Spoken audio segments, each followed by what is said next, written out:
भबो म्हैस. एकदा पावसात भबो म्हशीची शिंग भिजली. वारा वाहू लागला तेव्हा तिच्या ओल्या शिंगावर धूळ आणि माती जमली, पण भबोनं शिंग काही पुसली नाहीत. काही दिवसानंतर एक गंमत झाली. एक चिमणी उडत उडत आली. तिच्या चोचीतल्या झाडाचं एक बी भबोच्या एका शिंगावर पडलं. भबोला ते कळलंच नाही.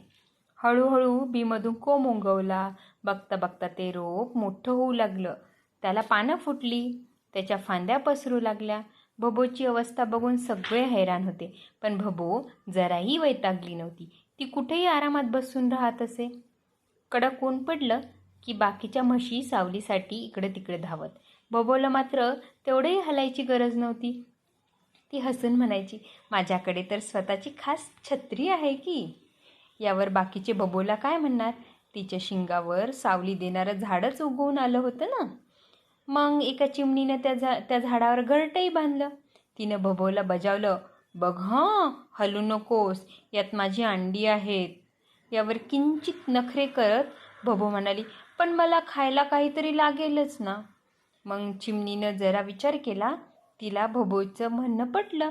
तिनं बाकीच्या चिमण्यांना सांगितलं, आपण भबोला तिथलं खाणं नेऊन देऊ. झालं. भबोला तरी आणखी काय हवं होतं?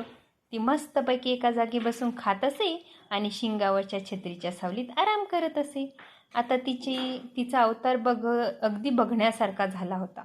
शिंगावर झाड, झाडावर पानं, पानामध्ये फुलं, फुलांच्या मधोमध एक घरटं आणि घरट्यात 2 अंडी.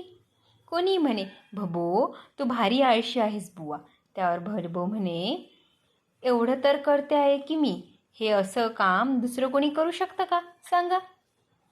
खरी गोष्ट अशी होती की तिच्या या म्हणण्यावर कोणाकडे उत्तरच नव्हतं. त्या अंड्यामधून पिल्लं बाहेर येणार होती. पिल्लांना पंख फुटणार होते आणि एक दिवस ती पंख पसरून उडून गेली असती. मात्र काही झालं तरी भबो आपल्या जागेवरून ढिम्म हलणार नाही. ती तशीच बसून राहील. कोणती गोष्ट ही? भबो म्हैस.